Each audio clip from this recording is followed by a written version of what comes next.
Finally 1-0 आज doge coin ने किल कर दिया। जिस दिन का बहुत दिन से इंतजार था वो आज फाइनली आ गया और चार्ट भी बड़े ही अच्छे नज़र आ रहे हैं जी और सॉलिड तरीके से एक ब्रेकआउट यहाँ पर हमको देखने को मिला है जी।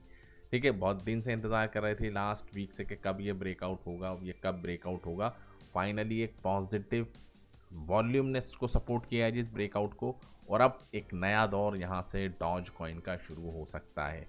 यहाँ से भी अगर प्राइस देख रहे हैं 13 की सीरीज पे जाता है, ठीक है, और 12 की सीरीज पे जाता है या 11 की सीरीज पे जाता है तो एक अच्छा खासा इंक्रीमेंट अपने होल्डर को डॉज कॉइन देने वाला है। तो क्या है जी इंपॉर्टेंट, क्यों है जी इतना इंपॉर्टेंट ये चार्ट, तो उसको थोड़ा सा एनालाइज करते हैं। 2 दिन पहले अगर आप देखेंगे तो यहाँ पर जो रेजिस्टेंस था वो पावरफुल था। क्यों? क्योंकि सेलर नहीं चाह रहे थे कि बायर्स डोमिनेट करें।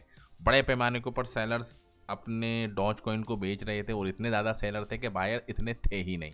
ठीक है, बायर्स बाई कर रहे थे, सेलर फिर आ जाते थे बेचने के लिए। ठीक है, तो यहाँ पर थोड़ा कन्फ्यूज़न हुआ, प्राइस डंप हुआ। ठीक है, लेकिन अगले दिन अब जो सेलर जो बेच के निकल गया वो तो बेच गया, अब पुराने सेलर वो एक्टिव हो गए। ठीक है, तो उन्होंने भी प्राइस को नीचे ले जाने की कोशिश करी लेकिन इतना नहीं ले जा पाए। ठीक है, तो सेकंड जो सिचुएशन बनी जी अगले दिन, तो वहाँ पर जो बायर्स थे वो डोमिनेंट हुए, सेलर एग्जॉस्ट होना स्टार्ट हुए। फिर देखिए जी अगले दिन क्या होता है जी, बायर्स फुल्ली डोमिनेंट होते हैं और ऊपर जाके कैंडल क्लोज होती है और आज की तो कैंडल आप देख सकते हैं बिल्कुल ही ऊपर ओपन हुई, ऊपर क्लोज हुई।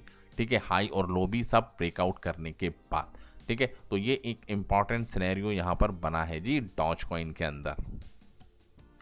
तो यहाँ पर बायर्स डोमिनेंट हो गए, सेलर आप देख सकते हैं कि उनकी स्ट्रेंथ कम हुई, वो वीक हुए और वो अपने माल बेच बाच के यहाँ से निकल गए। और अगर मैं आपको दिखाऊं जी डेप्थ, देख रहे हैं 9 की सीरीज के ऊपर 111 मिलियन टोकन बाइंग के लगे हुए हैं। अब सेलर कितना बेचेंगे जी? ठीक है, अगर वो सेलर बेच के नीचे भी लेके जाते हैं तो बायर्स नीचे से जाके आप देख सकते हैं उसको बाई करके फिर ऊपर ले जाने की करेंगे जी कोशिश। ठीक है, 10 की सीरीज पे आप देख सकते हैं सिर्फ और सिर्फ कुछ ही रह गए हैं जी, 1 मिलियन टोकन भी आप देख सकते हैं यहाँ पर नहीं है, यानी कि रेजिस्टेंस अब यहाँ पर बनता हुआ नहीं दिख रहा है जी। 11 की सीरीज के ऊपर, ठीक है, रेजिस्टेंस है लेकिन 10 और 11 के बीच में भी कई सारे नंबर्स हैं जी। ठीक है, तो पूरा ओवरऑल 11 की सीरीज पर पहुँचते पहुँचते एक बड़े पैमाने के ऊपर यहाँ पर रेजिस्टेंस आएगा लेकिन उसको भी एग्जॉस्ट कर दिया जाएगा क्योंकि अभी रैली स्टार्ट हुई है।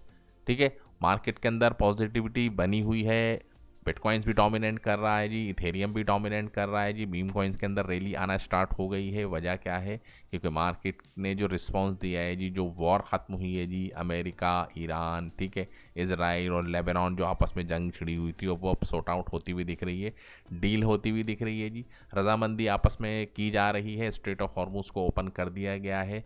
ठीक है, ईरान ने ज़बरदस्त प्रेशर डाला जी, इसराइल के ऊपर भी डाला, अमेरिका के ऊपर भी डाला, सारी यूरोप कंट्री के ऊपर भी डाला, झुका नहीं। ठीक है, उसकी जीत हुई इनडायरेक्टली डायरेक्टली जो भी आप कह रहे हैं, क्योंकि डील करने पर अब अमेरिका तैयार हो गया और डील को पॉजिटिव के साथ साइन अप का प्रोसेस चलेगा। तो ये सारी चीज़ें पॉजिटिव निकल कर सामने आएंगी जिसका इम्पैक्ट पूरी क्रिप्टो मार्केट पे पड़ा।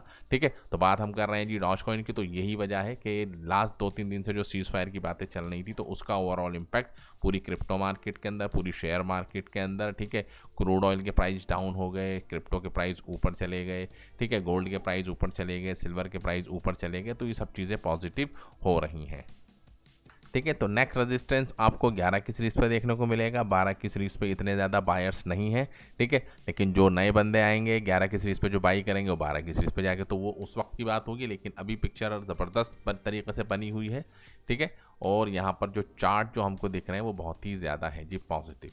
ठीक है, तो एक आप देख सकते हैं कि ये रेजिस्टेंस हमारा, ठीक है, 10 या 11 का आप मान के चलिए जी, 11 का रेजिस्टेंस और 13 का, ये एक हाई रेजिस्टेंस जोन है क्योंकि 50 दिन की मूविंग एवरेज है, इसको भी क्रॉस करना है, और 100 डे की मूविंग एवरेज है उसको क्रॉस करना। अगर ये कामयाब हो जाता है जी डॉज कॉइन, तो बड़े पैमाने के ऊपर, ठीक है, यहाँ से बड़ी रैली दुगना यहाँ से प्राइस आराम से डॉज कॉइन अचीव कर सकता है अगर ये 13 की सीरीज को यहाँ से तोड़ के निकल जाता है। ठीक है, तो ये थी जी फिलहाल ज़रूरी इंपॉर्टेंट अपडेट डॉज कॉइन की, कि आज फाइनली बड़ा एक ब्रेकआउट हमको देखने को मिला है पॉजिटिव वे के अंदर। ठीक है, और यहाँ पर आप देख सकते हैं कि वॉल्यूम भी आया है, कि वॉल्यूम नहीं आया जी, वॉल्यूम भी इंक्रीज हुआ है और 24 घंटे के अंदर भी अच्छा खासा इंक्रीमेंट यहाँ पर हमको प्राइस के अंदर देखने को मिला है। तो thank you very much for this video. जय हिंद।